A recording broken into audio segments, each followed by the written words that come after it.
الله الرحمن الرحیم.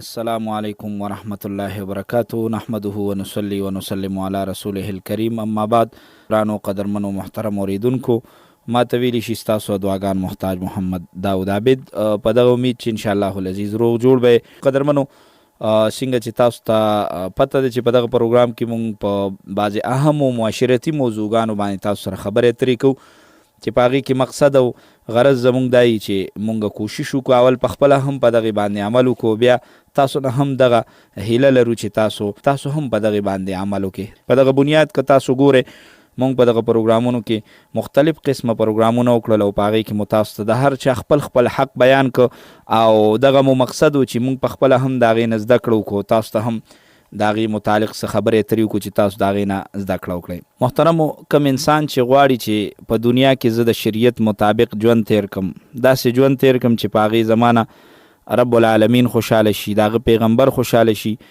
او د هغې په وجه په آخرت کې ما ته رب العالمین کامیابي را نصیب کړي، نو هغه له پکار دي چې هغه د دوو حقوقو ډېر زیات خیال وساتي.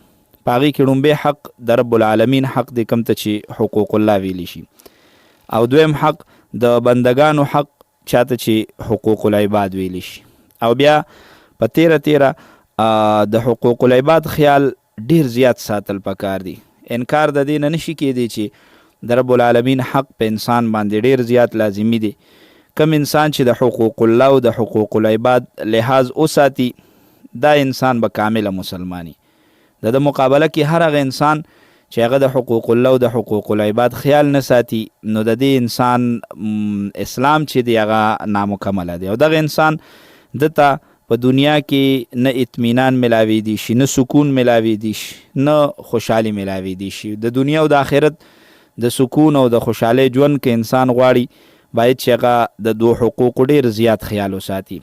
او بیا حقوق العباد تاسو ته ما ووی چې دا د دین یو اهمه برخه ده، ځکه که چېرته خدا نه خواسته الله دې نه کي په حقوق الله کې د یو انسان نه کوتاهي او کمی وشي، اوس دې په هغې خپېمانه شي او د رب العالمین په حضور کې سر په سجده شي او دې په خپېمانتیا سره په اخلاص توبه وباسي، الله پاک به ورته دغه کوتاهي او کمی چې دی هغه معاف کي.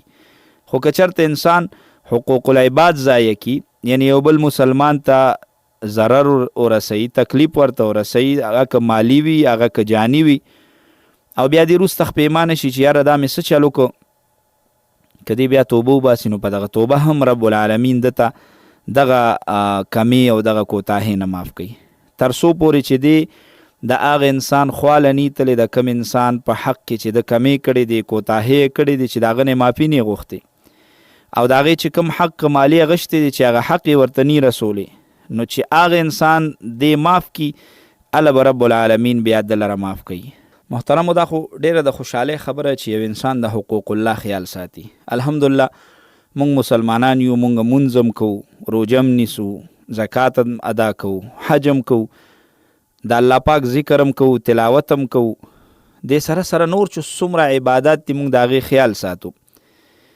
نو دا خو د خوشحالۍ خبره ده، خو دې سره سره مونږ له پکار دي چې د بندګانو د حقوق هم ډیر زیات خیال ساتو. هغه انسان چې هغه د حقوق الله خیال ساتي، مونځ او دس، روژه، زکات او حج ادا کوي، خو دې سره سره دی د بندگانو د حقوقو خیال نه ساتي، دی د رب العالمین نه بیا د کامیابۍ تمه نه کوي، د رب العالمین نه د بخښنې تمه نه کوي، دی د دنیا او د آخرت د اطمینان او د سکون او د خوشحالۍ تمه نه کوي.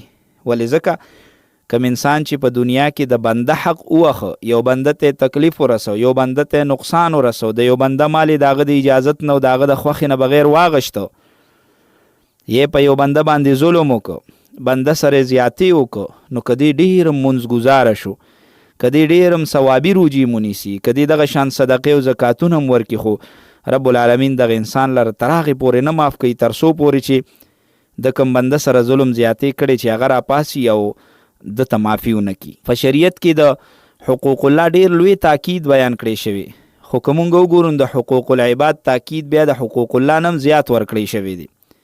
مونږ او تاسو که چېرته وګورو څومره زمونږ اسلامي فقه ده، د شریعت څومره احکامات په هغې کې بیان کړی شوي دي، که هغه مونږ په څلورو حصو باندې تقسیم کو، مونږ ته به دا معلومه شي چې په هغه څلورو حصو کې یوه حصه خو عبادات دي، خو باقي 3 حصې چې دي نو هغه د حقوق الله د حقوق العباد سره تعلق لري، یعنی معاملات او معاشرت دی.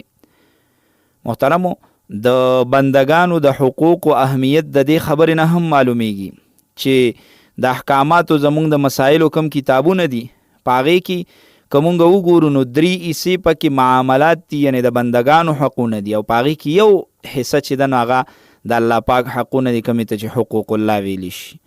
زمونږ د فقه یو کتاب دی، ډیر اهم او مستند او مدلل کتاب دی، هغې ته هدایه وی. دا د حنفي فقه یو ډیر مشهور کتاب دی، په 4 جلدو باندې دا مشتمل دی. په هغې کې لومبني جلد کې د رب العالمین حقوق بیان کړی شوي دي، طهارت، منځ، روجه، زکات، حج، یعنی دا د الله حقونه دي. باقي 3 واړه حقوق چې دي په هغې کې د معاملاتو، د معاشرت او د حقوق العباد ذکر دی. د دې اهمیت د دې نه هم معلومیږي چې رب العالمین زیات احکامات د بندگانو د حقوق را لېږلي چې ای زما بندگانو په معاشره کې به تاسو سره زیات تعلق د نورو بندگانو وي، تاسو به د هغې د حقوقو ډیر زیات خیال ساتئ. اوس مونږ وګورو چې مونږ په معاشره کې د رب العالمین د حق سره سره مونږ د بندگانو د حق څومره خیال ساتو. که کمزوري یو انسان کې د الله پاک په حقوقو کې وي، نو هغه د انسان په ذمه لازم دي چې ځان نه وباسي. که مونځ کې د کمی وي، روجه، حج، زکات کې د کمی وي، دا د ځان نه وباسه. خو که دا د کامله دي نو بیا د ژوند په دې دویم اړخ باندې هم سوچ وکړه چې ما سره معاشره کې څومره خلک تړلي دي، آیا ما د هغې د حق خیال ساتلی دی؟ آیا زما د خولې او د ژبې او د لاس نه خو زما یو بل مسلمان رور ته څه تکلیف خو نه دی رسېدلی؟ آیا د هغه په حق کې ما څه کمی خو نه دی کړی؟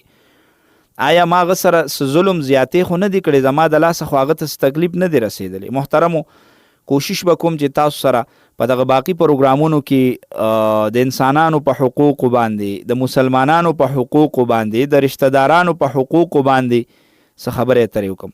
بیا که یو انسان معاشره کې وګوري، د رب العالمین د حقوقو نه وروسته کوم اهم حق په بندگانو چې د یو بل دی نو هغه د والدینو په خپلو بچو باندې دی. یعنی په دنیا کې د ټولو نه زیات حق د رب العالمین د حقوقو نه وروسته که د یو انسان په ذمه دی نو هغه د والدینو دی. په حقوق العباد کې د ټولو نه لومبی او اهم حق د انسان په ذمه هغه د والدینو دی. همدغه وجه ده چې کله رب العالمین په قرآن مجید کې خپل حق بیانوي، ورسره پیوست د خپلو والدینو د حقوقو تذکره هم کوي. رب العالمین مونږ ته دا حکم کوي چې تاسو زما عبادت وکئ، ما سره شریک مه جوړوئ. ورسره خوا کې بیا د خپلو والدینو سره د ښه سلوک، هغې سره د ښېګړې او هغې سره د محبت ذکر او تاکید هم مونږ ته فرمایي. او د هغې مفسرینو یو وجه بیان کړې ده. محترمو، انسان که وګوري چې د انسان د وجود دپاره سبب حقیقي رب العالمین دی، دغه شان والدین د انسان د وجود دپاره سبب ظاهري دی. انسانان رب العالمین پیدا کړي دي، خو د هغې دپاره سبب والدین ګرځولی دي. نو رب العالمین سبب حقیقي دی او والدین چې دي هغه سبب ظاهري دی. نو د رب العالمین حق ډیر زیات دی، خو بیا ورپسې که په یو انسان د چا حق جوړیږي نو هغه د هغه د والدینو حق دی. رب العالمین په قرآن مجید کې ځای په ځای د خپل حق د ذکر کولو سره سره د خپل والدینو حق هم بیان کړی دی چې بنده باندې که یو اړخ ته زما حقوق دي، بل اړخ ته په هغه باندې د خپل والدینو حقوق هم شته دي. قرآن مجید رب العالمین په سوره اسراء کې تقریبا آیت نمبر 23 کې فرمایي وقضا ربک الا تعبدوا الا ایاه وبالوالدین احسانا. ای مسلمان، ستا رب تا ته دا حکم کوي چې ته د رب العالمین نه سیوا د بل چا عبادت مه کوه. او دې سره سره دویم حکم درته څه کوي؟ د مور پلار سره احسان او ښېګړه او ښه سلوک وکړه. عبدالله ابن عباس رضی الله تعالی عنهما، حضرت قتاده، حضرت حسن، حضرت ربیع ابن انس رحمهم الله، هغې فرمایي د دې قرآن د دې آیات ترجمه چې کوي وقضا ربک، ای امر امرا مقطوعا به، ستا رب تا ته یو قطعي حکم کوي چې ګورې زما نه سیوا د بل چا به عبادت نه کوې. او ستا رب تا ته یو قطعي حکم کوي، یو ضروري حکم کوي، یو داسې حکم کوي چې د هغې منل په تا ډېر زیات لازمي دی، هغه دا چې ته د خپل مور پلار سره ښه سلوک وکړه. امام قرطبي صاحب رحمت الله علیه د دې آیات لاندې لیکي وی رب العالمین د خپل عبادت او د توحید نه وروسته د والدینو سره د احسان او د ښه سلوک حکم فرمایلی دی.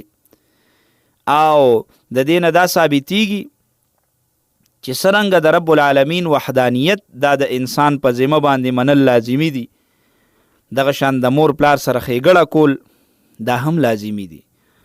رب العالمین فرمای ان اشکر لی ولوالدیک، ای بنده ته به د خپل هر یو نعمت شکر ادا کې، بنده ما پتا ډیر زیات نعمتونه کړي دي، ته به زما شکر ادا کې. ولوالدیک د خپل والدینو شکر ادا کا.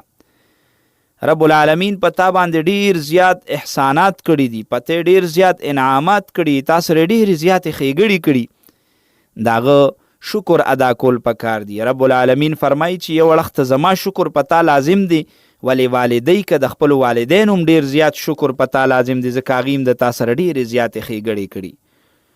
محترمو، په دغه ننني پروګرام کې انشاءالله العزیز پر روانو ډیرو پروګرامونو کې تاسو سره د والدینو د حقوقو په اړه باندې خبرې اترې کوم. په دغه امید چې انشاءالله العزیز مونږ او تاسو په شریکه په دغې باندې عمل وکړو او د خپلو والدینو سره ښه ژوند تیر کړو، خپل والدین خوشحاله وساتو، د خپل والدینو خدمت وکړو او د خپل والدینو نه دعاګانې والو.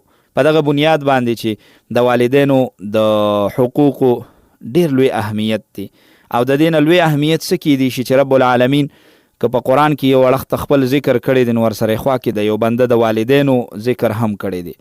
رب العالمین انسان ته خپل حق ور یاد کړی دی، ورسره خوا کې انسان ته داغه د والدینو حق هم بیان کړي چې بنده که یو وړخته په تا باندې زما حق دی هغه منل او هغه پوره کول لازمي دي، نو بل وړخته په تا باندې ستا د والدینو دغه حق هم پوره کول لازمي دي. او د رب العالمین د قرآن مقدس نه ما ستاسو د وړاندې 2 آیاتونه ولوستل، وقضا ربک الا تعبدوا الا ایاه وبالوالدین احسانا، او بل د قرآن مجید آیات د سوره لقمان 14 نمبر آیات ان اشکر لی ولوالدیک، چې رب العالمین بنده ته د خپل ځان د حکم د پوره کولو سره سره د خپل والدینو د احکاماتو د پوره کولو هم حکم فرمایي.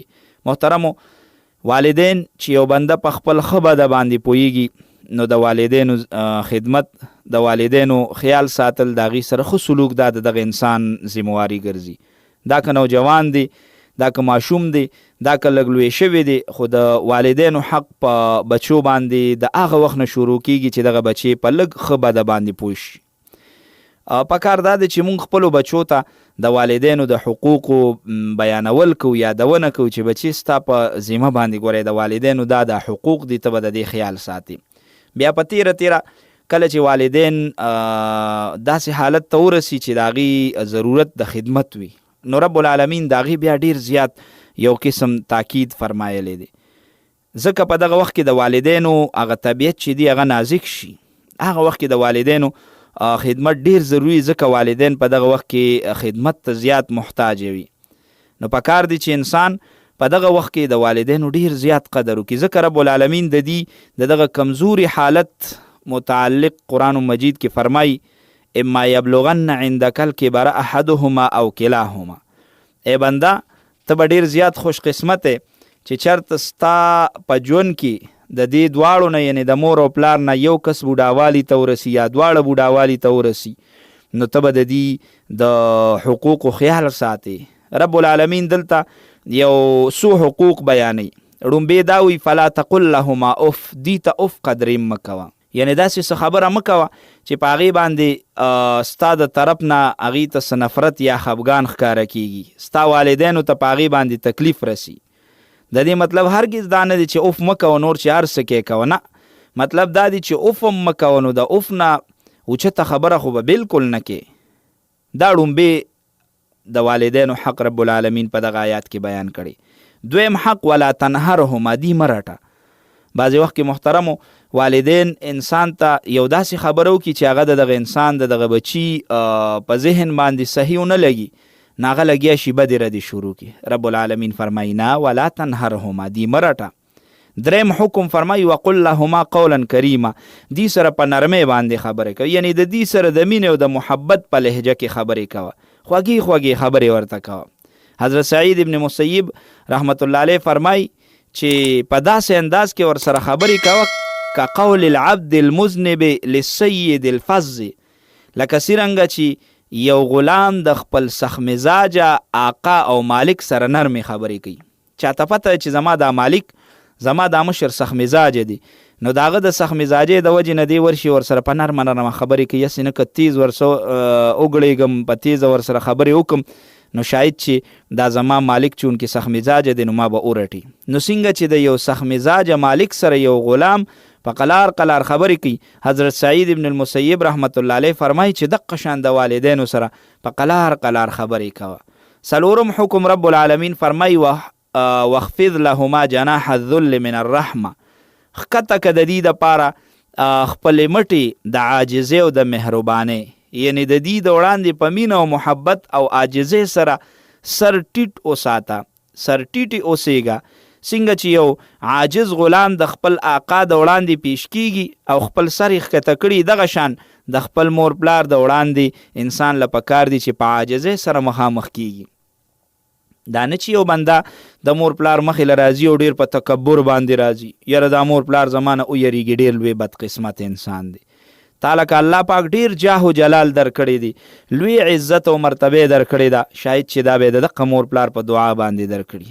د دغه مور پلار نه ته رب العالمین پیدا کړي، نو د دې د وړاندې ته څنګه تکبر کې، څنګه لوی لوی خبرې کې. پکار دی چې ته په عاجزۍ د دې د وړاندې راشي. رب العالمین فرمایي واخفض لهما جناح الذل من الرحمه، د عاجزۍ او د مهربانۍ مټې د دې د لاندې یعنی دې ته خورې کا، ډېر په عاجزۍ د دې خواله راشه. او پنځم حکم رب العالمین فرمایي وقل رب ارحمهما کما ربیانی صغیرا.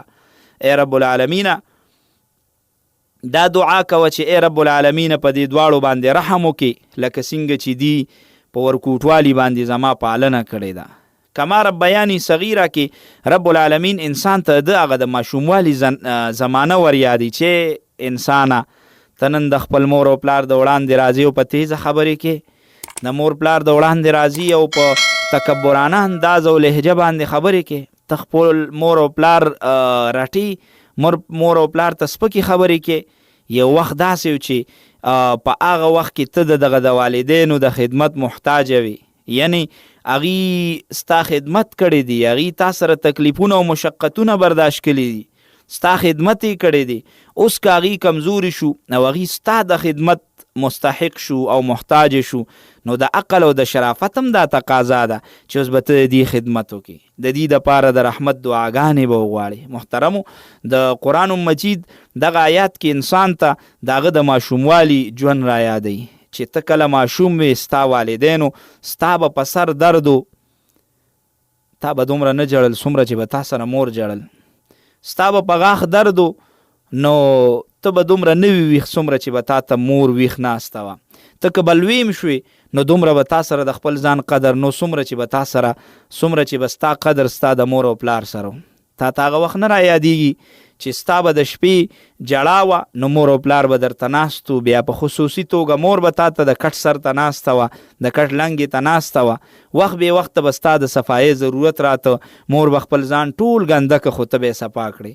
بنده تا ته هغه وخت نه را یادېږي څنګه چې هغه وخت تا سره دی ښېګړه کړې ده او ستا د دغه ماشوموالي د یو ادا خیال ساتلی دی. نن دی ستا د خدمت محتاج شو، ته دی خدمت نه کې، تا ته دی په خدمت باندې ځان بدی ښکاري، تا ته دی په خدمت ځان ښه نه ښکاري. د یو ښه د سنجیده انسان او د عقلمن انسان خو دا خوش قسمتي ده چې رب العالمین هغه خپل والدین په داسې حالت کې ورکړل چې هغه د خدمت محتاج یو دی خدمت وکړي. معاشره کې خو زه وایم خوش قسمت انسان هغه دی چې د هغه لاس له د هغه والدین رالل په داسې حال، بلکې والدینو سره سره ستا نور معزز مشران ستا لاس له داسې حالت کې رالل چې ته د هغې خدمت وکړې. داسې مو ډېر ملګري کتلی دي چې هغې د دغه خبرې تمنا کوي چې کاش مونږ له خپل والدین په داسې حالت کې رانلل چې هغه د خدمت محتاج وي چې مونږ د هغې خدمت کړی وي. محترمو، څومره نوجوانان چې زما غږ اوري، آواز اوري، نو هغې دې دا سوچ وکړي چې زمونږ سره زمونږ والدینو څومره ښېګړې کړي دي، څومره خیال یې زمونږ ساتلی دی. رب العالمین یو ډیر ښکلی عجیبه انداز سره انسان ته د هغه ماشوموالي را یادوي. ته چې ماشوم وې ستا مور پلار ستا څومره خیال ساتلی و، ته نن د هغې سره موازنه وکړه چې ته د هغې بدله ادا کولی شي او که نه شي ادا کولی. د مور پلار د خدمت بدله نه ادا کیږي، خو د انسان په ذمه باندې کوشش لازم دی چې هغه کوشش وکړي چې د خپل مور پلار د حقوقو خیال وساتي. د شرافت تقاضا هم دا ده، د انسانیت تقاضا هم دا ده، او شریعت هم مونږ او تاسو ته دا حکم کوي چې د خپل والدینو ډیر زیات قدر کوي. علامه آلوسی رحمت الله علیه فرمایي چې رب العالمین په دې آیات مبارکه کې د والدینو سره د احسان متعلق دومره مختلفو طریقو سره تاکید فرمایلی دی. که چرته د والدینو باره کې نور هیڅ تاکید هم نه وي، نو د دې سره د احسان د اهمیت دپاره صرف دام کافي ده چې رب العالمین د والدینو سره د احسان خبره د خپل توحید سره نږدې ذکر کړې ده. په دنیا کې د ټولو نه اهم حکم د رب العالمین توحید دی، او رب العالمین دغه خپل توحید سره نږدې ذکر د مانځه نه دی کړی. رب العالمین د یو بل بنده د حق د ادا کولو حکم نه دی فرمایلی، بلکې د خپل والدینو د حق د ادا کولو حکم یې فرمایلی. وقضا ربک الا تعبدوا الا ایاه وبالوالدین احسانا. بنده ستا رب دا فیصله کړې ده، ستا رب تا حکم کوي، یو قطعی حکم درته کوي چې ته به زما سره څوک شریک نه جوړې، او دغې سره سره د خپل والدینو سره به احسان کې. د دې آیات نه دا معلومه شوه چې د مور پلار د پاره د رحمت دعاګانې غوښتل پکار دي. که چېرته دی یو انسان داسې دی چې هغه خوش قسمته دی، هغه مسلمان دی او مور پلار یې مسلمانان دي، الحمدلله زموږ معاشره اسلامي معاشره ده، نو د بچی د پاره ضروری ده چې په دنیا کې د هغه په ژوند باندې، یعنی د والدینو په ژوند باندې هم د هغې دپاره دعاګانې غواړي، او دغه شان د مرګ نه وروسته هم د هغې دپاره دعاګانې غواړي. الله فرمایي وقل رب ارحمهما کما ربیاني صغیرا. دغه دعا ده د خپلو والدینو دپاره. البته که یو انسان داسې دی چې مسلمان دی خو د بدقسمتۍ نه د هغه والدین مسلمانان نه دي، نو په دنیا کې د هغې د اسلام راوړلو دپاره دعاګانې غوښتې شي، هغې نه د تکلیفونو اوچتولو دپاره دعاګانې غوښتې شي. خو که چېرته د یو انسان مور او پلار د دنیا نه د کفر په حالت کې لاړل، نو دی به بیا د خپل والدین دپاره دعا نه غواړي. ولې ځکه رب العالمین رسول الله صلی الله علیه وسلم منع کړی دی، د هغه په واسطه بیا ټول مسلمانان منع کړي دي چې یاره تاسو به د خپلو کافرانو والدینو دپاره دعاګانې نه غواړئ. محترمو، د دغه ټول پروګرام خلاصه دا ده چې مونږ او تاسو د خپل والدینو قدر وکړو. هغه والدین چې زمونږ ډېر لوی خدمت کړی دی په هغه حالت کې چې مونږ ماشومانو باید که نن د هغې د خدمت ضرورت راغلی چې مونږ او تاسو د هغې د خدمت نه وروسته نه شو. انشاءالله العزیز دغه یو سلسله مې روانه کړه او د والدینو په حقوق به تاسو سره مختلف پروګرامونه کوم، په دغه سوچ چې په هیڅ چا باندې بد ونه لګي او هر انسان د دې نه فایده واخلي. که د چا په زړه کې څه کمی وي نو هغه ټولې د زړه نه وباسي او د رسول الله صلی الله علیه وسلم راوړلی شوي دین هغه احکامات چې د رب العالمین دي په هغې باندې مونږ او تاسو پوره عمل وکړو. محترمو، د پروګرام وخت چون کې ډېر کم وي نو په دغه ځای باندې را سره وخت پای ته رسي. انشاءالله العزیز په بل پروګرام کې بس تاسو په درانه خدمت کې حاضرېږم، دعاګانې به کوئ. انشاءالله مونږ به تاسو ته دعاګانې کوو. الله مو تل خوشحاله، کامیاب او کامران لره. د لوی الله په امان.